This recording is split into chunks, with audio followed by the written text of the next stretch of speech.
इस वक्त की बड़ी खबर आपको बता दें, कोलकाता से ये बड़ी खबर सामने आ रही है। फूड कॉरपोरेशन के गोदाम में आग लग गई है। फायर ब्रिगेड की 10 गाड़ियां मौके पर मौजूद है।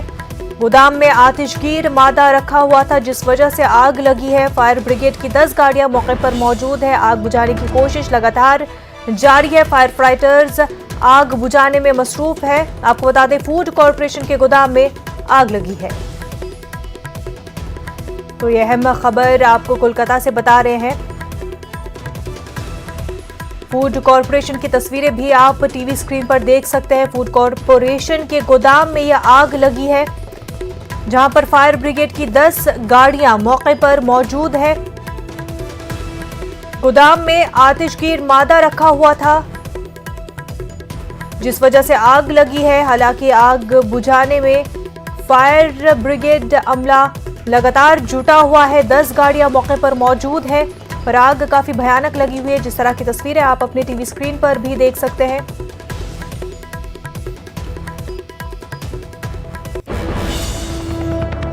आगे बढ़ते, मुंबई के साकिनाका इलाके में हुई इस्मतरेजी मामले में मुतासरा की मौत हो गई। इलाज के दौरान जख्मों की ताब न लाकर इंतकाल हो गया। मुतासरा के अहले खाना ने कसूरवार के खिलाफ सख्त कार्रवाई का मुतालबा किया है। वाज़ेह की वारदात का सीसीटीवी फुटेज सामने आया है। इस सीसीटीवी फुटेज में पूरी वारदात कैद हुई है। इस्मतरेजी के बाद मुलजिम मुतासरा को बेरहमी से पीटा है और मुतासरा को नीम मुर्दा हालत में ऑटो में रखकर फरार हो जाता है। रात होने की वजह से तस्वीरें थोड़ी धुंधली है। साकिनाका पुलिस के सीपीआई बलवंत जाधव का कहना है कि ये सीसीटीवी फुटेज मुलजिम के चेहरे को सजा दिलाने में अहम सबूत के तौर पर साबित होगा।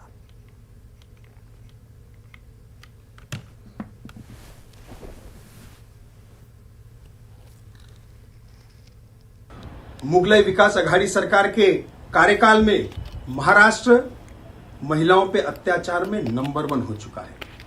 कुछ दिन पहले पूना में एक नाबालिग लड़की के साथ बलात्कार किया गया। ऐसी अनेक घटनाएं महिलाओं पर मुगलई विकास आघाड़ी सरकार के कार्यकाल में घटित हुई है। मुंबई जैसा शहर, जिसे महिलाओं के लिए सबसे सुरक्षित माना जाता है, कल रात साकिनाका में एक 30 वर्षीय महिला पर कुछ नराधमों ने बलात्कार किया, ठीक उसी तरह जैसे निर्भया कांड हुआ था। धारा 144 उद्धव जी आपने लगाई है सिर्फ गणेश भक्तों के लिए। इन अपराधियों के लिए आपके कार्यकाल में सब कुछ माफ है। क्या चल रहा है पूर्वगामी महाराष्ट्र के अंदर? जनाब उद्धव ठाकरे जी, कुछ तो शर्म कीजिए। जिस प्रकार की ये दुखद घटना बनी, ऐसी घटना के अंदर पुलिस और कायदा सुव्यवस्था महाराष्ट्र की वसूली सरकार की वजह से ना पुलिस पे उनकी पकड़ है। आपने देखा होगा कि पिछले कुछ दिनों में पुलिस महकमे के अंदर भी भ्रष्टाचार, पुलिस के कमिश्नर से लगा के सारों के खिलाफ कार्रवाई, ऐसे अलग अलग चीज़ों की वजह से पुलिस का भी मोरल डाउन हो रहा है और इसका लाभ ये गुनहगार उठा रहे। गुनहगारों के ऊपर कायदा का जिस तरह का वर्चस्व होना चाहिए वो महाराष्ट्र और मुंबई में पूरी तरह खत्म हुआ है और ये महावसूली आघाड़ी इसके लिए जिम्मेवार है। मुंबई में साकिनाका में जो महिला के साथ वारदात हुई है वो नहायत ही शर्मनाक और दर्दनाक है। ये सिर्फ बलात्कार ही का मामला नहीं है। ज़ाहिरी तौर पर ऐसा लगता है कि उस महिला के साथ में अत्याचार किया गया है, किसी बदले की भावना से, कोई दुश्मनी के कारण ऐसा महसूस हो रहा है, क्योंकि बलात्कारी ऐसी हरकत नहीं करते जिस तरह से इस महिला के साथ में एक जानवर की तरह से रवैया किया गया है। और साकिनाका पुलिस इसमें जांच कर रही है और मुझे विश्वास है कि प्रशासन इस मामले को सच्चाई की तह तक पहुंचकर सुलझाएगा और आरोपियों पर सख्त से सख्त कानूनी कार्रवाई की जाएगी। महिलाओं की सुरक्षा आघाड़ी सरकार की बड़ी जिम्मेदारी में से है और मुझे विश्वास है कि इस संदर्भ में भी ऐसी कार्रवाई की जाएगी कि जिससे गुनहगार को शिक्षा दी जाए और साथ ही साथ महिलाओं की सुरक्षा के संदर्भ में भी विचार किया जाए। मुंबई से हमारे नुमाइंदे प्रशांत पांडे बराह रास्त हमारे साथ जुड़ चुके हैं। प्रशांत, बहुत ही अफसोसनाक खबर, विक्टिम की मौत हो गई है। जी बिल्कुल, देखिए अभी कुछ समय पहले राजावाड़ी अस्पताल से जो खबर आई है कि जो पीड़िता कल से भर्ती कराया गया था, जिसकी तबीयत जो है काफ़ी नाजुक बताई जा रही थी, आखिरी सांस लिए उसकी मृत्यु हो गई है अस्पताल में। अब इस मामले को लेकर खुद अभी ताज़ा जानकारी मैं पहले दर्शकों को दे दूं जी। कि दोपहर के 3 बजे मुंबई पुलिस कमिश्नर हेमंत नगराले वो खुद जो है मीडिया से बात करेंगे और कुछ पहलू जो है सामने रखेंगे। इसी मामले के सिलसिले में वो मीडिया से बात करने वाले हैं, सबसे बड़ी बात।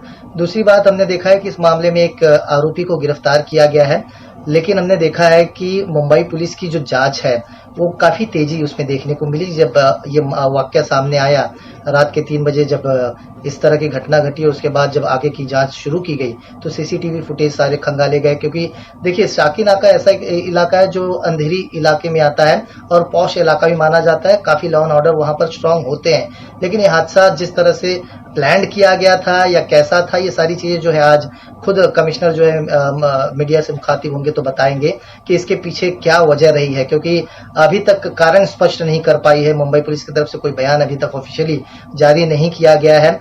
इवन ये भी नहीं बताया जा रहा है कि इसमें और किसी की गिरफ्तारी की गई है या किसी का इन्वॉल्वमेंट और है कि नहीं। बहरहाल एक व्यक्ति की गिरफ्तारी जो है उन्होंने मुंबई पुलिस ने पहले की है और आगे की जो कानूनन कार्रवाई होती है, कानूनन जो प्रक्रिया होती है उसे अंजाम दिया जा रहा है। लेकिन वहीं दूसरी तरफ देखा जाए तो लॉ एंड ऑर्डर पर बड़े सवाल जरूर खड़े हो रहे हैं, क्योंकि कंट्रोल में कॉल करने के बाद मुंबई पुलिस मौके वारदात पर पहुंची थी और तब तक पीड़िता जो है घायल अवस्था में सड़क पर पड़ी हुई थी।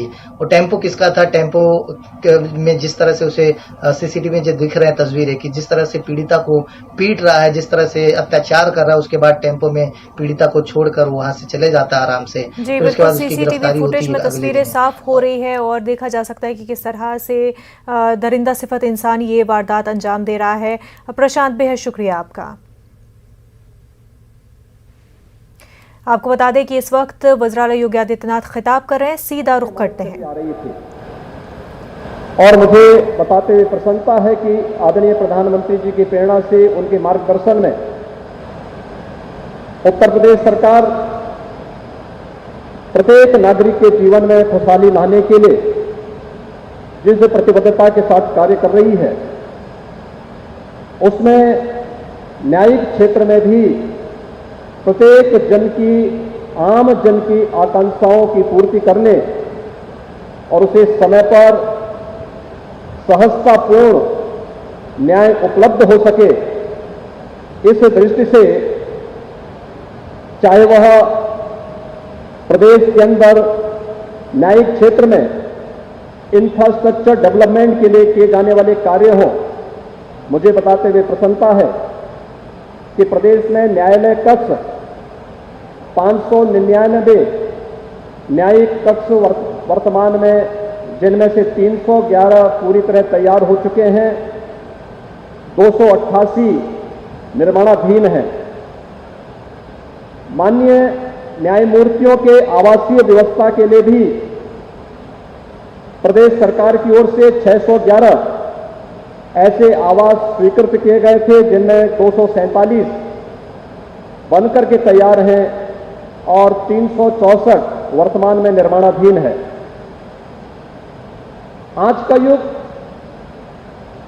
डिजिटल युग है। कोरोना महामारी के दौरान हम लोगों ने तकनीक के इस महत्व को समझा है। आम जन को दी जाने वाली सुविधा हो या फिर सहजता और सरलता के साथ उन्हें न्याय उपलब्ध कराने के लिए हम तकनीक का उपयोग किस रूप में कर सकते हैं, ये हम सब ने डिजिटल हियरिंग के माध्यम से, ऑनलाइन दी जाने वाली उन सुविधाओं के माध्यम से महसूस किया है। और प्रदेश सरकार ने अधीनस्थ न्यायालयों में डिजिटाइजेशन के लिए लगभग 70 करोड़ रुपए स्वीकृत किए हैं। माननीय उच्च न्यायालय के कंप्यूटर क्रय के लिए 30 करोड़ रुपए, अधीनस्थ न्यायालय में कंप्यूटर क्रय और अनुरक्षण के लिए 20 करोड़ रुपए और न्यायिक अधिकारियों के नवीन लैपटॉप के लिए 18 करोड़ रुपए की राशि इस संबंध में राज्य सरकार ने पहले से ही स्वीकृत की है। और आज मुझे बताते हुए प्रसन्नता है कि यहाँ पर जब भी हम लोग प्रयागराज की बात करते थे तो प्रयागराज का हमारा उच्च न्यायालय एशिया का सबसे बड़ा उच्च न्यायालय है। 24 करोड़ उत्तर प्रदेश की जनता न्याय प्राप्त करने की एक उत्सुकता के साथ यहां पर आता है, लेकिन उसे सबसे ज्यादा यहां सामना करना पड़ता था जाम का। प्रयागराज कुंभ के समय प्रयागराज के इंफ्रास्ट्रक्चर के लिए केंद्र और राज्य सरकार ने बेहतरीन पहल की थी और मुझे प्रसन्नता है कि उस समय माननीय न्यायालय के द्वारा हमें भरपूर सहयोग प्राप्त हुआ था। अन्यथा किसी भी बड़े इंफ्रास्ट्रक्चर के कार्य को आगे बढ़ाने के लिए जिन लोगों की विकास में रुचि नहीं होती वे कहीं न कहीं व्यवधान बनने का कार्य करते हैं। हमारे पास 1 वर्ष का समय था कि हम प्रयागराज कुंभ के लिए इस प्रकार का इंफ्रास्ट्रक्चर यहां विकसित करें और उस समय जो बेहतर समन्वय था उस बेहतर समन्वय के माध्यम से प्रयागराज को प्रयागराज के रूप में विकसित करने 24 करोड़ जनमानस को श्रद्धालु जनों को प्रयागराज कुंभ के अवसर पर इस आयोजन में सहभागी बनाने में हमें सफलता प्राप्त हुई थी। लेकिन साथ साथ उच्च न्यायालय इलाहाबाद की जाम की समस्या का समाधान नहीं हो पा रहा था। आज मुझे प्रसन्नता है कि जो मल्टी लेवल पार्किंग यहां पर बन रहा है ये केवल मल्टी लेवल पार्किंग नहीं है, बल्कि इसमें 4000 वाहनों को पार्किंग की सुविधा के साथ साथ 2500 अधिवक्ताओं के लिए चैम्बर बना करके 10,000 अधिवक्ताओं के लिए भी अत्याधुनिक चैम्बर और उनके लिए अत्याधुनिक लाइब्रेरी की सुविधा उपलब्ध कराने का भी एक माध्यम यह मल्टी लेवल पार्किंग और अधिवक्ताओं के लिए बनाए जाने वाले चैम्बर जो बार एसोसिएशन की वर्षों से मांग थी, उस मांग को आज यहां पर पूरा करते हुए और राष्ट्रपति जी के करकमलों से माननीय मुख्य न्यायाधिपति की उपस्थिति में और उच्चतम न्यायालय के सभी माननीय न्यायमूर्तियों के गर्मामयी उपस्थिति में इस आयोजन को यहां पर आयोजित करने में मुझे गौरव की अनुभूति हो रही है। इसके साथ ही प्रयागराज के लिए एक नई, क्योंकि प्रयागराज को हम त्रिवेणी की धरती मानते हैं, प्रयागराज में आप देखते होंगे कि प्रयागराज धर्म की धरती तो है ही, न्याय के लिए 24 करोड़ जनता प्रयागराज पर निर्भर करती ही है, लेकिन साथ साथ शिक्षा का भी उत्तर भारत का एक महत्वपूर्ण केंद्र है। और वर्षों से मांग हो रही थी कि एक राष्ट्रीय विधि विश्वविद्यालय की स्थापना प्रयागराज में हो। और मेरा वहां पे हमेशा इस बात के लिए, जब 2017 में हम लोग आए थे तो मेरे सामने एक ही चैलेंज था। मैंने कहा विधि विश्वविद्यालय बने तो ऐसा बने जो राजनीतिक हस्तक्षेप से दूर न्यायिक अधिकारियों के द्वारा ही इसको संचालित अगर कर दिया जाए तो हमें प्रयागराज की धरती पर इस प्रकार का विश्वविद्यालय बनाने में प्रसन्नता की अनुभूति होगी। और मुझे प्रसन्नता है कि इस विश्वविद्यालय के विजिटर के रूप में भारत के मुख्य न्यायाधिपति स्वयं इसके विजिटर होंगे। इस प्रकार का एक्ट राज्य सरकार ने बना करके आज प्रस्तुत किया है और यह विश्वविद्यालय का शुभारंभ अगले सत्र में हम लोग यहाँ पर प्रारंभ करेंगे। आज जब यहाँ पर माननीय राष्ट्रपति जी हैं, माननीय राज्यपाल महोदया हैं, माननीय मुख्य न्यायाधिपति हैं और हम लोगों की हार्दिक इच्छा भी है कि भारत के संविधान सभा के अध्यक्ष और देश के प्रथम राष्ट्रपति डॉक्टर राजेंद्र प्रसाद जी का प्रयागराज से बहुत संबंध था। प्रयागराज के हर कुंभ में यहां पर अगर आज भी किले के अंदर आप जाकर के देखेंगे तो डॉक्टर राजेंद्र प्रसाद जी की स्मृतियां जुड़ी हुई हैं। ये विधि विश्वविद्यालय डॉक्टर राजेंद्र प्रसाद जी की स्मृतियों को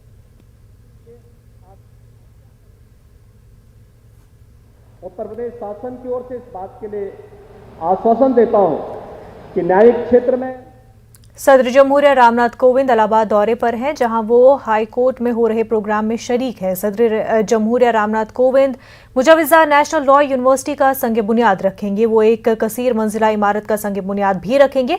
इस इमारत में वकीलों का चैम्बर, लाइब्रेरी और ऑडिटोरियम होगा। प्रोग्राम में वज़ीर-ए-आला योगी आदित्यनाथ भी शरीक हैं।